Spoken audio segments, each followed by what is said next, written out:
Existen lugares que la historia prefiere mantener en las sombras, ubicaciones donde la realidad misma parece fracturarse, donde las leyes de la física se doblan ante fuerzas que desafían toda comprensión humana. Lo que estás a punto de escuchar no es simplemente otra historia de fantasmas o casas embrujadas, es algo mucho más perturbador, el relato de una familia que durante generaciones sirvió como guardián de una puerta que nunca debió abrirse. La saga de los Addington no es para aquellos que buscan respuestas sencillas o finales reconfortantes. Lo que comenzó como una historia de ambición empresarial se transformó en una pesadilla que ha perdurado durante siglos, una maldición que parece expandirse más allá de los confines de una sola familia. Te advierto ahora, si eres sensible a contenido perturbador, este podría ser el momento de reconsiderar. Los horrores que rodean a la mansión Addington no son meramente físicos, sino existenciales. Desafían nuestra comprensión de la realidad misma y sugieren que bajo el delgado barniz de nuestro mundo ordenado acecha algo vasto e incomprensible. Considera esto tu última advertencia. El año era 1842 cuando Edward Addington, un hombre de negocios despiadado con una ambición que no conocía límites, adquirió una propiedad expansiva en las brumosas tierras altas del norte de Inglaterra. La mansión, anteriormente propiedad de la deshonrada familia Blackwood, llegó a sus manos por un precio sospechosamente bajo. Los rumores locales susurraban que la propiedad estaba maldita, pero Edward desestimó tales habladurías como superstición provincial. Donde otros veían oscuridad, él percibía únicamente oportunidad. Edward había forjado su fortuna en las industrias del carbón y el acero, imperios construidos literalmente sobre las espaldas quebradas de trabajadores explotados. Sus minas descendían a profundidades que sus competidores consideraban demasiado peligrosas. Algunos de sus mineros hablaban de fósiles extraños encontrados en estos túneles más profundos, restos de criaturas que desafiaban toda clasificación conocida.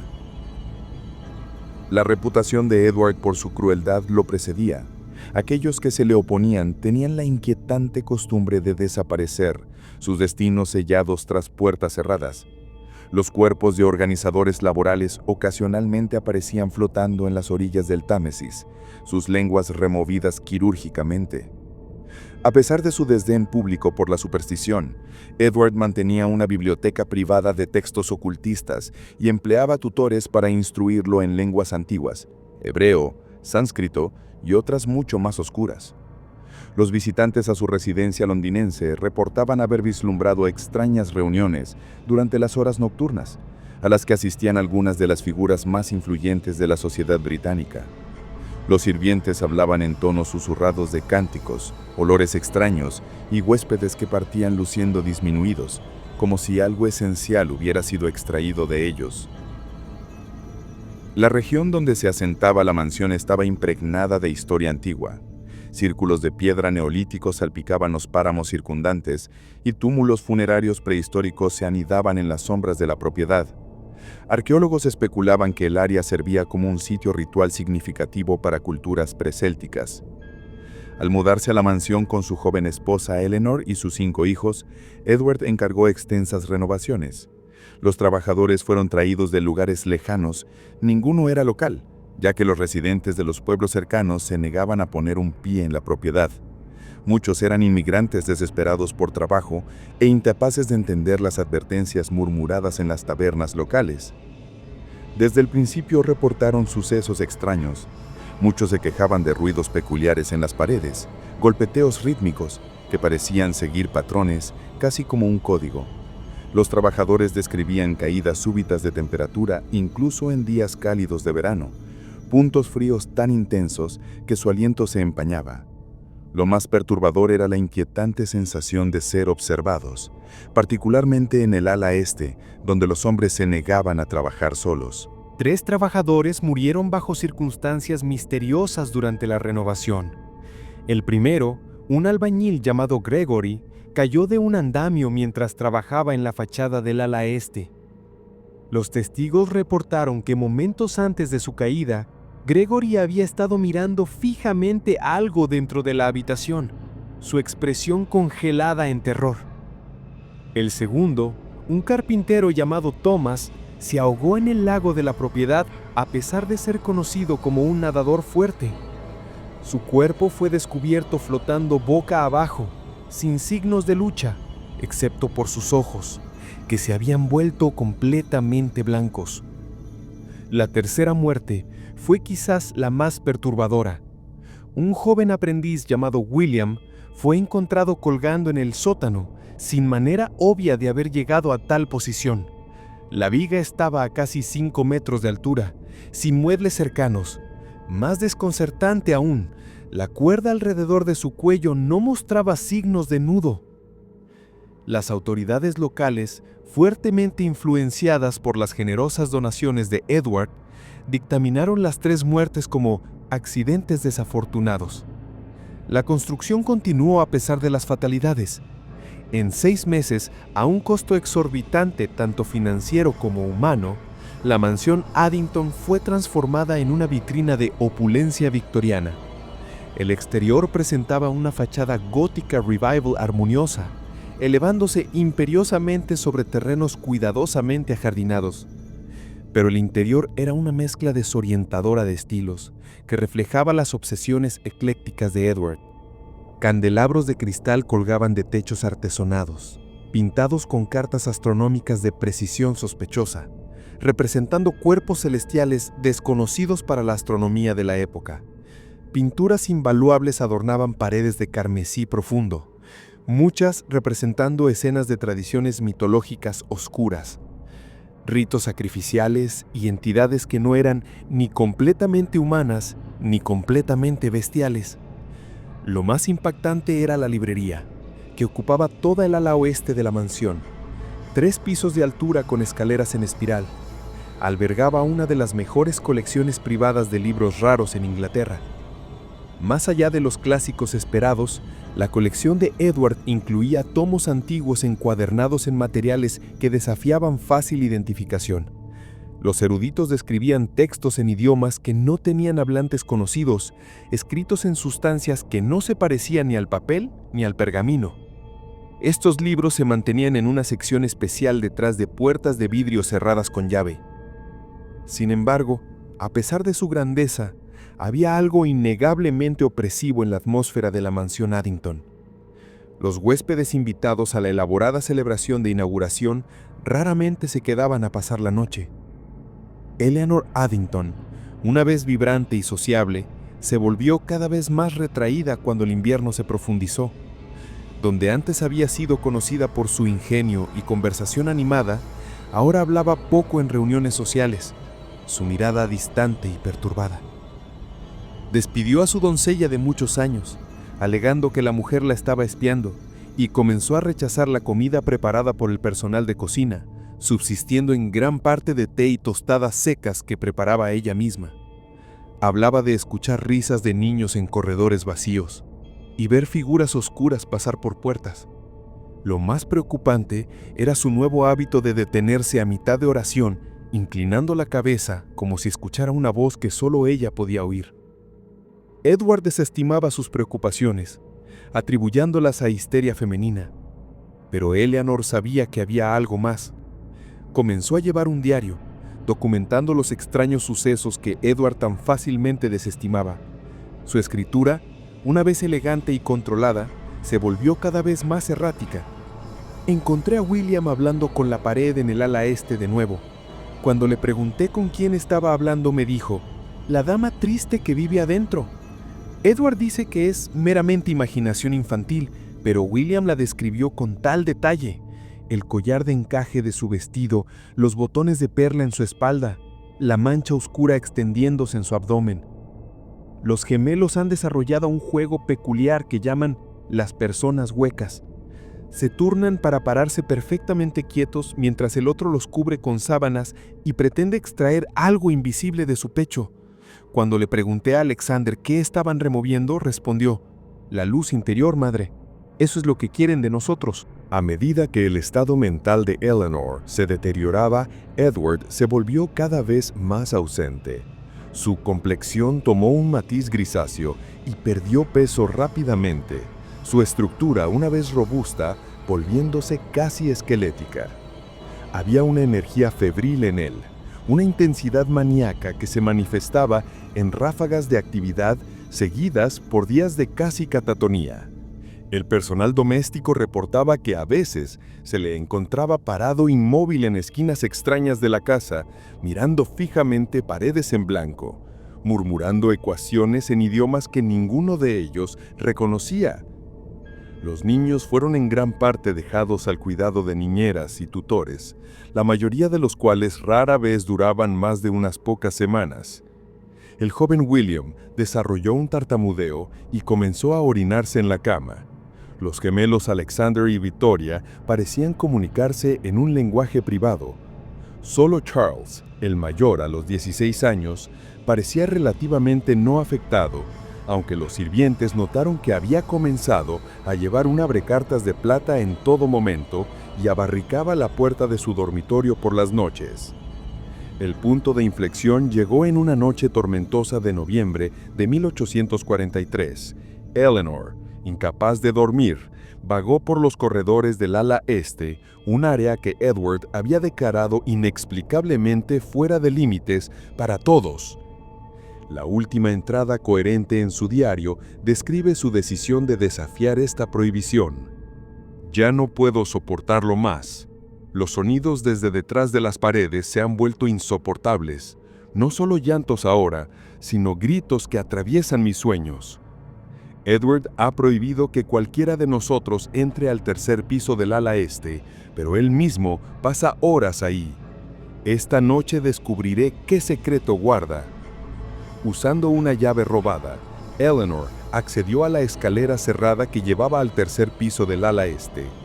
El área había sido completamente transformada. Las múltiples habitaciones habían sido convertidas en una sola cámara vasta, con un diseño extrañamente desorientador. Esquinas que parecían ser más o menos de 90 grados, un techo que parecía retroceder infinitamente hacia arriba en algunos lugares. Pero fue el piso lo que atrajo la atención horrorizada de Eleanor. Todo el piso estaba cubierto en un mosaico intrincado, compuesto de miles de pequeñas baldosas de varios materiales. Juntos formaban un patrón geométrico inmenso que parecía cambiar y pulsar bajo la luz parpadeante de las vedas.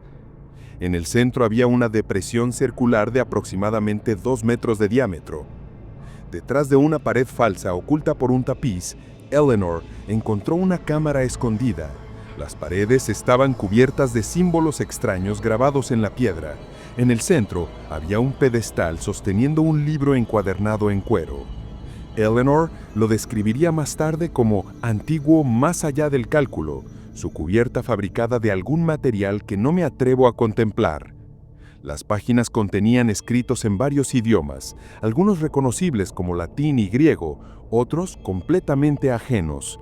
Entremezcladas entre el texto había ilustraciones perturbadoras que representaban sacrificio ritual y comunión con entidades que parecían ni humanas ni animales.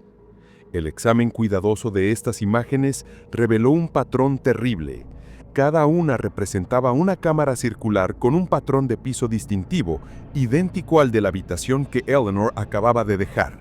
Lo más perturbador eran las ilustraciones que mostraban figuras humanas dispuestas en posiciones específicas alrededor de la depresión central, sus pechos abiertos para revelar no órganos internos, sino vastos vacíos estrellados.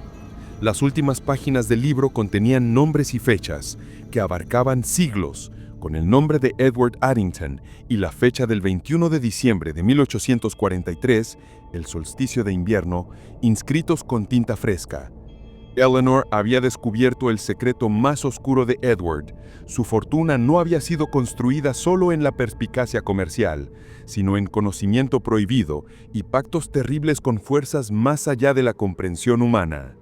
Cuando Edward descubrió a Eleanor en la cámara oculta, su furia fue aterradora. Según Harriet Brown, una criada que había seguido a Eleanor, el rostro de Edward sufrió una transformación horrenda. No era natural lo que vi, testificaría más tarde. El rostro de su señoría parecía ondular como si hubiera algo moviéndose bajo la piel, y sus ojos ya no eran ojos humanos. eran como ventanas abriéndose a algún otro lugar, vasto y frío y hambriento. Los sirvientes reportaron escuchar gritos seguidos de un silencio escalofriante. Lo más perturbador fue el grito de Eleanor, que comenzó como una expresión normal de terror humano, pero se transformó en algo que desafiaba descripción. Un sonido que parecía venir de múltiples gargantas simultáneas. A la mañana siguiente, Edward anunció que Eleanor había sufrido un colapso nervioso y estaría recuperándose en un sanatorio privado en Suiza. Nunca más fue vista. En los registros de cuentas del lugar hay una entrada fechada el 14 de noviembre de 1843, el día después de la desaparición de Eleanor, por una entrega inusualmente grande de cal viva, una sustancia comúnmente usada para acelerar la descomposición. En los meses que siguieron, el comportamiento de Edward se volvió cada vez más errático. Despidió a todo el personal excepto el más esencial y mantuvo a sus hijos bajo estricto aislamiento. Los locales reportaron luces extrañas emanando de la mansión a horas impares y sonidos inquietantes, sonidos que se parecían a cánticos en ningún idioma conocido. Los granjeros reportaron ganado encontrado muerto cerca de los límites de la propiedad, sus cuerpos drenados de sangre sin heridas visibles. Lo más perturbador fueron los reportes de niños desaparecidos. 7 desaparecieron entre diciembre de 1843 y junio de 1844, todos dentro de un radio de 15 kilómetros de la mansión Addington. El hijo mayor de Addington, Charles, comenzó a documentar sus propias observaciones en un diario oculto. Sus escritos, descubiertos décadas más tarde, proporcionan un relato escalofriante del descenso de la familia hacia la locura. «Padre ha cambiado», escribió Charles. «Sus ojos parecen diferentes, más profundos con un brillo extraño. Pasa horas encerrado en el ala este y cuando emerge, a menudo no nos reconoce inmediatamente». Para la primavera de 1844, los sirvientes reportaron que Edward había comenzado a caminar sonámbulo, a menudo encontrado parado inmóvil en las habitaciones de los niños en mitad de la noche. Los niños mismos comenzaron a exhibir comportamientos perturbadores. William fue descubierto mutilando animales pequeños. Margaret comenzó a hablar en idiomas que nunca había estudiado. Los gemelos desarrollaron una obsesión con la muerte. Solo Charles parecía mantener su cordura, aunque sus entradas del diario traicionan un miedo creciente. Charles nunca logró escapar. El 17 de mayo de 1844, un incendio estalló en el ala este de la mansión Addington. Para cuando llegó la brigada de bomberos, el fuego había consumido la gran parte de la casa. Encontraron a Edward Addington en el jardín, observando calmadamente el infierno con una expresión de cumplimiento extático. Dentro de los restos, las autoridades descubrieron una escena de horror indescriptible. Los cuerpos de los 5 hijos Addington fueron encontrados en el sótano, dispuestos en un patrón geométrico preciso alrededor de un altar de piedra. El examen forense revelaría que los niños no habían muerto en el incendio, sino que habían sido sistemáticamente sacrificados. Edward Addington fue arrestado y comprometido al asilo Bedlam, donde pasó el resto de sus días en silencio catatónico, ocasionalmente intentando dibujar símbolos complejos con su propia sangre. El caso Addington podría haberse desvanecido en la oscuridad de no ser por lo que pasó después. A pesar de los eventos horríficos, un pariente lejano de Edward, James Addington, reclamó la propiedad en 1850 y se dispuso a reconstruirla según los planos originales. James era un erudito respetado, sin historia conocida de inestabilidad mental. En 2 años la mansión se alzaba una vez más, una réplica exacta de su forma anterior. En meses de mudarse con su esposa y 3 hijos, James comenzó a exhibir los mismos comportamientos obsesivos que habían caracterizado el declive de Edward. Su esposa Rebecca documentó cambios perturbadores. James pasó 3 días y 3 noches en el ala este sin emerger. Cuando finalmente apareció, se veía más joven, más vital. Sin embargo, había algo malo en sus ojos. El patrón establecido por Edward Addington se repitió con precisión aterradora a través de James y las generaciones subsecuentes. Cada vez, el patriarca descubriría algo en el ala este que lo cambiaría. Cada vez, los miembros de la familia desaparecerían bajo circunstancias misteriosas. Los registros parroquiales del pueblo vecino documentan una tendencia perturbadora durante los periodos cuando la familia Addington residía en la mansión. Las desapariciones de niños locales aumentaron dramáticamente. 23 niños se desvanecieron sin rastro entre 1850 y 1870. Para el cambio de siglo, la mansión Addington había sido reconstruida 3 veces después de incendios misteriosos, y 4 generaciones de Addington habían encontrado finales violentos dentro de sus muros. Aún así, parientes lejanos emergían para reclamar la propiedad, atraídos por alguna compulsión inexplicable. En 1901, la propiedad pasó a Richard Addington, un médico londinense exitoso determinado a disipar la tontería supersticiosa que rodeaba el nombre de su familia. La llamada maldición Addington no es más que una confluencia de circunstancias desafortunadas, escribió. Pretendo documentar todo metódicamente y finalmente poner estos rumores ridículos en reposo. Richard instaló iluminación eléctrica en toda la mansión y contrató un equipo de científicos para analizar la calidad del aire, el suministro de agua y la integridad estructural. Su enfoque racional parecía prometedor inicialmente, pero en 6 meses su correspondencia tomó un giro más oscuro. Hay algo aquí que desafía la explicación científica. Lo he visto moviéndose a través de las paredes por la noche. Su última carta contenía una revelación perturbadora. El ala este, siempre, el ala este. He descubierto por qué los cimientos originales permanecen intactos. Edward no fue el primero. Es mucho más antigua que la mansión. Más antigua quizás que Inglaterra misma. 3 días después, la esposa e hijos de Richard fueron encontrados muertos en sus camas, sus rostros congelados en expresiones de terror absoluto. Richard mismo fue descubierto en el sótano, su cuerpo contorsionado en una posición imposible. La mansión Addington fue abandonada después de la tragedia de 1902. En 1923, un grupo de eruditos de Cambridge obtuvo acceso para investigación académica. Dirigidos por el profesor Walter Hartley, pretendían documentar los símbolos inusuales reportados en el sótano. Solo un miembro de la expedición, un estudiante graduado llamado Thomas Piper, regresó vivo. Su relato fue tan extravagante que inicialmente fue comprometido a un asilo. Los símbolos en el sótano no son estáticos, se desplazan cuando no se observan directamente. El profesor Hartley creía que representan una forma de matemáticas no euclidianas, ecuaciones diseñadas para resolver problemas de tránsito dimensional. Toda la mansión es una máquina, una puerta a algún otro lugar. El relato de Piper sugiere que la familia Addington había estado sirviendo como cuidadores de esta puerta durante generaciones. Lo que yace más allá de la puerta no puede describirse en lenguaje humano, continuó. Hartley la abrió, realmente la abrió. Vi solo un vistazo mientras huía, pero ese vistazo fue suficiente para destrozar mi comprensión de la realidad. Después del incidente de Cambridge, el gobierno británico adquirió silenciosamente la propiedad.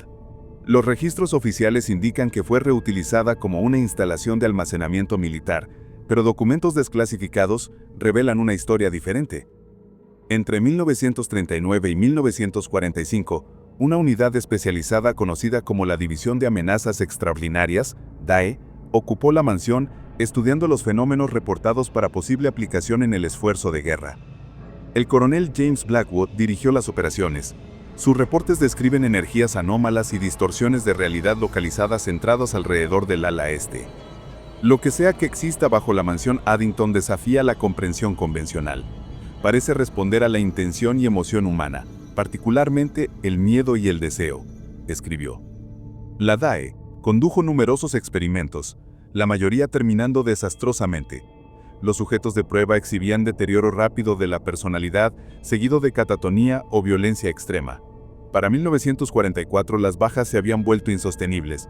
Blackwood tomó la decisión de sellar el sótano con concreto reforzado. Su último reporte recomendó que la mansión Addington fuera destruida completamente, escribió. Lo que hemos contenido aquí no está derrotado, está meramente encarcelado, y el encarcelamiento no es una solución permanente. El gobierno británico no siguió la recomendación de Blackwood. La mansión Addington fue dejada a pudrirse durante casi 20 años. En 1995, el empresario tecnológico americano Victor Reynolds compró la propiedad. Reynolds había hecho su fortuna en tecnologías tempranas de Internet y tenía un interés documentado en lo paranormal. Lo que Reynolds no reveló públicamente fue su conexión con la Sociedad de Resonancia Mórfica, una organización ocultista que creía que ciertos lugares servían como puntos focales para la conciencia misma. La mansión Addington figuraba prominentemente como un sitio alfa teórico. Reynolds se mudó a la mansión en 1996, acompañado por un equipo de investigadores miembros de la sociedad. Trajeron tecnología de vanguardia, interfaces cerebro-computadora, detectores de campo cuántico y sistemas de mapeo de realidad. Lo que los Addington tropezaron a través de rituales ocultistas, nosotros lo dominaremos a través de la tecnología, escribió Reynolds. Durante 6 meses, la investigación procedió metódicamente. Reynolds documentó fenómenos medibles, anomalías gravitacionales, fluctuaciones de temperatura y sangrado de información, la aparición de datos en sus computadoras que ninguno del equipo había introducido. La entidad o entidades más allá de la puerta parecen estar intentando comunicación. La información se manifiesta como ecuaciones matemáticas complejas y texto fragmentado, incluyendo varios idiomas que nuestros lingüistas no pueden identificar. En septiembre de 1996, el equipo descubrió que el sello de concreto instalado por la DAE se había fracturado, creando una pequeña abertura. Las muestras ambientales revelaron partículas traza de composición desconocida, con propiedades que desafiaban el análisis. Reynolds envía drones equipados con cámaras. La cámara más allá del sello se había expandido mucho más allá de sus dimensiones originales, apareciendo como un espacio vasto con geometría no euclidiana. Las paredes estaban cubiertas con símbolos cambiantes que se movían con propósito, respondiendo a la presencia de los drones. Lo más inquietante fueron los vislumbres de movimiento en la periferia, sugerencias de formas que se parecían a humanos pero distorsionadas. Estamos siendo observados tanto como estamos observando, notó Reynolds. Las entidades están aprendiendo de nosotros, adaptándose a nuestros métodos de percepción. A pesar de estas preocupaciones, Reynolds siguió adelante. En octubre de 1996, propuso una comunión controlada, usar las interfaces cerebro-computadora para permitir que una mente humana percibiera la realidad de la puerta directamente. El Dr. Marcus Wayland se ofreció como voluntario. El experimento fue conducido el 31 de octubre de 1996, Samhain en el calendario celta. Wayland fue conectado a equipo de monitoreo en una habitación sobre la cámara. Lo que pasó después está documentado en la grabación de emergencia. «Es hermoso», susurró Wayland. «Geometría imposible, colores que nunca he visto. Hay entidades aquí observándome. Me reconocen, me están llamando por nombre, pero no el nombre que uso ahora. Me están llamando Addington». Wayland comenzó a convulsionar. Mientras Reynolds corrían a desconectarlo, Wayland comenzó a hablar en múltiples voces simultáneamente. «Siempre hemos estado aquí, antes de que su especie se arrastrara de los océanos. Hemos esperado y ustedes han servido. Addington, Blackwood, Reynolds. Los nombres cambian, pero la sombra recuerda. La puerta se balancea en ambas direcciones. Y ahora venimos». La grabación termina con gritos y el sonido de una explosión. Los servicios de emergencia encontraron una escena de carnicería. El ala este había sido obliterada por lo que parecía ser una explosión originando en el sótano. Los cuerpos de Reynolds y su equipo fueron descubiertos por toda la propiedad, cada uno mostrando heridas inconsistentes con cualquier forma conocida de trauma. Lo más perturbador fue la condición de los restos del Dr. Wayland. Su cuerpo fue encontrado intacto pero vacío. Cada órgano interno había sido removido con precisión quirúrgica, sin embargo, no había incisiones en su piel. La propiedad Addington fue una vez más abandonada, esta vez con una respuesta gubernamental más robusta. Toda el área fue designada como una zona restringida bajo el pretexto de contaminación química. Durante casi 2 décadas, el sitio permaneció silencioso. Luego, en 2014, una serie de perturbaciones geológicas comenzaron a ocurrir. Terremotos menores que no coincidían con el perfil sísmico de la región, agua subterránea con trazas de compuestos no identificables y dispositivos electrónicos mal funcionando dentro de un radio de 8 kilómetros. En 2015, un equipo especializado fue despachado para reinspeccionar el sitio. Sus hallazgos nunca han sido hechos públicos, pero las imágenes satelitales muestran la construcción de una estructura masiva de concreto sobre la ubicación anterior del ala este. Documentos filtrados en 2018 sugieren que lo que estaba contenido bajo la mansión Addington puede ya no estar completamente encarcelado. Reportes de tiempo perdido, sueños extraños y geometrías imposibles en edificios cercanos han aumentado exponencialmente. Lo más preocupante son los niños nacidos en la región desde 2016. El personal hospitalario ha documentado marcas de nacimiento inusuales, patrones que tienen un parecido sorprendente a los símbolos descritos en el sótano Addington. El desarrollo más reciente llegó cuando un análisis rutinario de ADN reveló un patrón sorprendente. Marcadores genéticos asociados con la familia histórica Addington han aparecido en más del 60% de los niños nacidos, dentro de un radio de 30 kilómetros desde 2017, independientemente de la ascendencia de sus padres. ¿Qué significa esto para el futuro? El patrón establecido sugiere un ciclo que ahora ha entrado en una nueva fase. Cada generación de Addington descubrió la puerta, intentó controlarla y finalmente cayó víctima de lo que yace más allá. Ahora, si el análisis genético es correcto, podríamos estar siendo testigos de la cohorte más grande de Addington que jamás haya existido, todos atraídos a la misma ubicación por fuerzas que no pueden entender. Las estaciones de monitoreo han detectado fluctuaciones crecientes en el campo electromagnético que rodea la estructura de contención. La vigilancia nocturna muestra momentos breves cuando el concreto mismo parece volverse transparente, revelando vislumbres de algo vasto moviéndose debajo. Lo más perturbador son los sueños reportados por los locales. Sueños idénticos de una mansión reconstruida, más grandiosa que antes, con puertas que se abren a vistas imposibles y una voz que susurra: «Ven a casa». La historia de los Addington no es meramente un relato del descenso de una familia hacia la locura. Es una advertencia sobre puertas que deberían permanecer cerradas y conocimiento que los humanos nunca fueron destinados a poseer. La puerta bajo la mansión Addington ha clamado a generaciones de cuidadores, cada uno creyendo que podían controlar lo que habían descubierto, cada uno sirviendo como nada más que un conducto para fuerzas más allá de la comprensión humana.